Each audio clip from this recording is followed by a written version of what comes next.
Assalamualaikum warahmatullahi wabarakatuh. Apa kabar semuanya? Semoga selalu sehat dan tetap semangat ya. Bersama Ibu Desi, di sini Ibu akan menjelaskan kelanjutan dari materi prakarya kelas 9 semester pertama, yaitu tentang pengolahan bahan pangan ikan dan daging. Part 3, daging.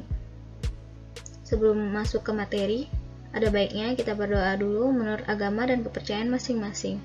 Berdoa dimulai. Berdoa selesai.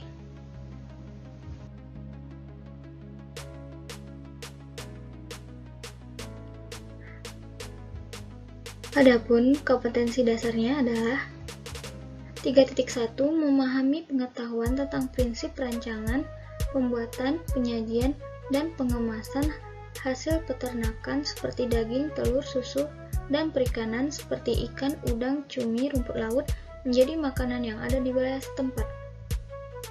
Indikatornya 3.11 mengidentifikasi jenis ikan dan daging. 3.22 menjelaskan manfaat pengolahan bahan ikan dan daging.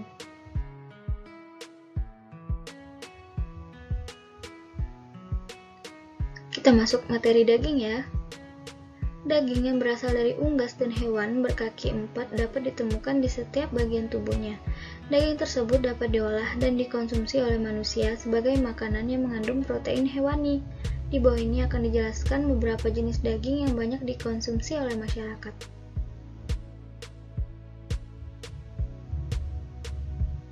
Yang pertama, daging ayam. Daging ayam merupakan sumber protein berkualitas tinggi dan memiliki kandungan lemak jenuh yang lebih rendah dibandingkan daging hewan berkaki 4. Ayam juga kaya kandungan vitamin seperti vitamin A dan berbagai vitamin B, serta beragam mineral seperti tembaga, zat besi, kalsium, fosfor, kalium, dan zinc.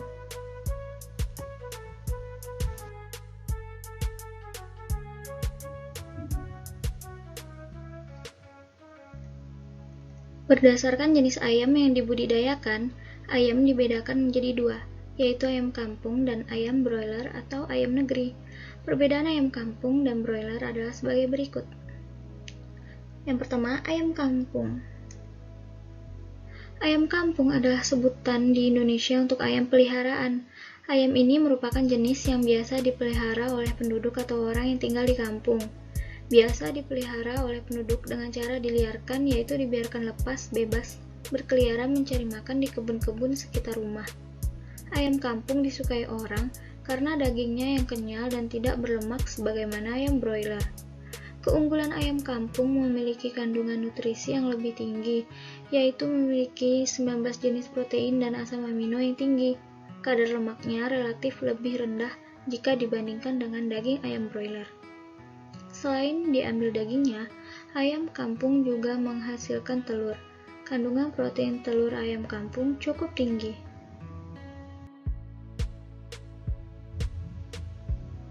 Dua, ayam broiler. Jenis ayam ini dipelihara dengan cara diternakan, dipelihara di dalam kandang yang berukuran besar. Ayam ini merupakan ayam unggulan karena hasil persilangan dari ras-ras ayam yang memiliki produktivitas tinggi.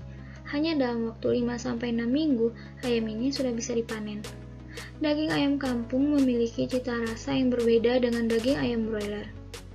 Rasa daging ayam kampung lebih gurih dibandingkan dengan rasa ayam broiler. Selain rasa yang berbeda, kandungan lemak pada ayam broiler lebih tinggi dari ayam kampung. Kandungan lemak pada ayam banyak terdapat di bawah kulitnya, terutama pada bagian sayap. Agar ayam broiler berkurang kadar lemaknya, ketika mengolah dapat dibuang kulitnya sebelum dimasak atau tidak memakan bagian kulitnya.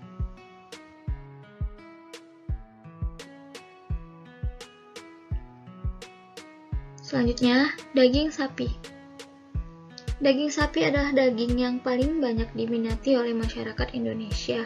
Selain rasanya lezat, daging sapi ini dapat diolah menjadi aneka masakan. Daging sapi berwarna merah. Bagian tubuh hewan ternak sapi yang memiliki daging terbanyak adalah bagian paha depan dan paha belakang. Bagian kepala leher, tungkai, dan ekor termasuk bagian moncong, hidung atau cingurnya, dan lidah juga diambil dagingnya, tetapi tidak sebanyak bagian paha. Bagian jeroan atau isi perut tidak dianggap sebagai daging. Selain direbus, digoreng, atau dibakar, daging sapi dapat diolah menjadi aneka ragam olahan seperti rendang, semur, bakso, abon, dendeng, sosis, dan salami, serta kornet.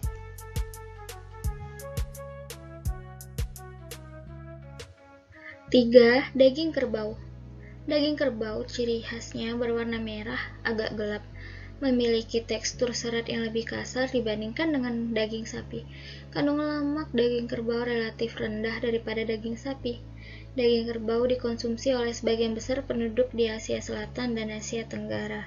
Tempat asal hewan ini, pengolahan daging kerbau biasanya sama dengan pengolahan daging sapi. 4. Daging kambing. Daging kambing merupakan sumber gizi yang penting bagi negara berkembang yang biasanya terletak di daerah iklim tropis. Daging kambing lebih empuk daripada daging sapi dan kerbau. Serat dagingnya lebih halus dan mempunyai rasa dan aroma khas yang digemari beberapa bangsa di negara berkembang. Hasil pengolahan daging kambing seperti sate, sop, dan gulai.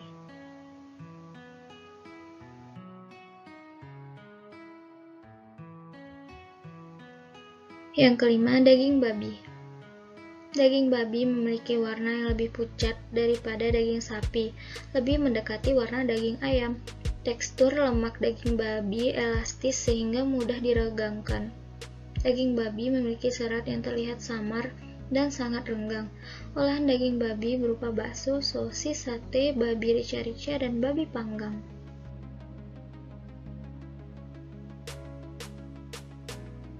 Kandungan nutrisi pada daging dapat dilihat pada tabel berikut.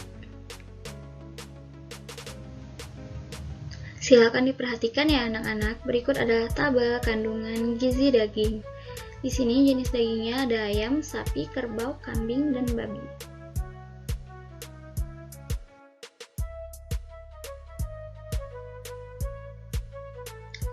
Selanjutnya, manfaat ikan dan daging. Ikan dan daging adalah sumber penghasil protein hewani. Protein adalah zat yang penting bagi tubuh. Fungsi protein antara lain yang pertama sebagai zat pembangun, yang kedua cadangan makanan dan sumber energi, yang ketiga sintesis antibodi, hormon, dan enzim, yang keempat pengatur keseimbangan kadar asam dan basa di dalam sel, dan yang kelima pembentukan dan perbaikan sel serta jaringan terutama anak-anak yang berada pada masa pertumbuhan.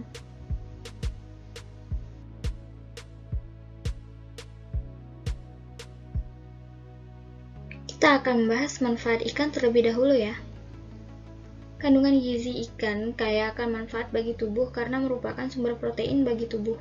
Kandungan gizi yang terdapat pada ikan segar dan manfaatnya antara lain, yang pertama omega 3 untuk proses perkembangan otak pada janin dan penting untuk perkembangan fungsi syaraf dan penglihatan bayi. Yang kedua, mengandung serat protein yang pendek sehingga mudah dicerna. Yang ketiga, kaya akan asam amino seperti taurin untuk merangsang pertumbuhan sel otak balita.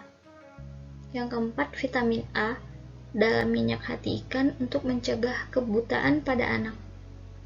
5. Vitamin D dalam daging dan minyak hati ikan untuk pertumbuhan dan kekuatan tulang.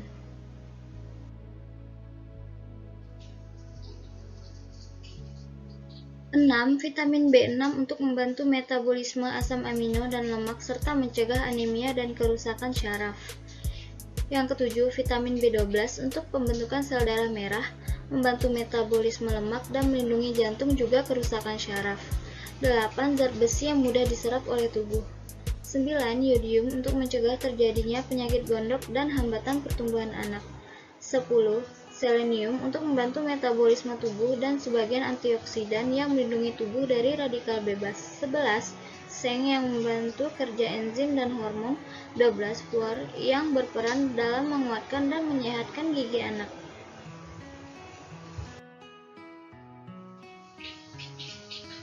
Selanjutnya, manfaat daging.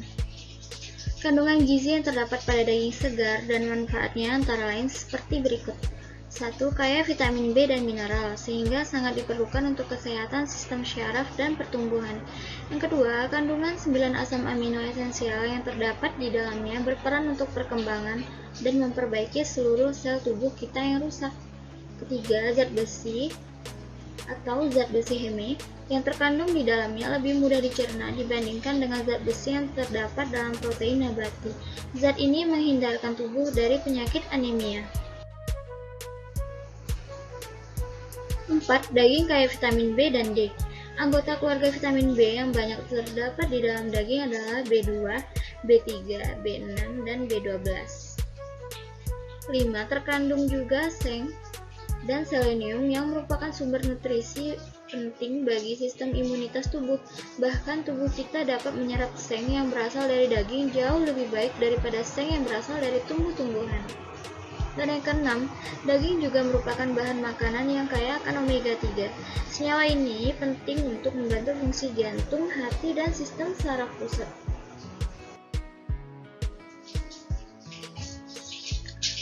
Nah, itu tadi sebagian dari materi pengolahan bahan pangan ikan dan daging. Semoga bermanfaat dan mudah dipahami ya. Selamat belajar, selalu jaga kesehatan dengan sering mencuci tangan, perbanyak minum air putih, mengkonsumsi suplemen, dan menggunakan masker ketika keluar rumah. Oh ya, jangan lupa like, komen, dan subscribe channel YouTube SMP Negeri 3 Kota Singkawang. Sampai ketemu lagi di materi video selanjutnya. Wassalamualaikum warahmatullahi wabarakatuh.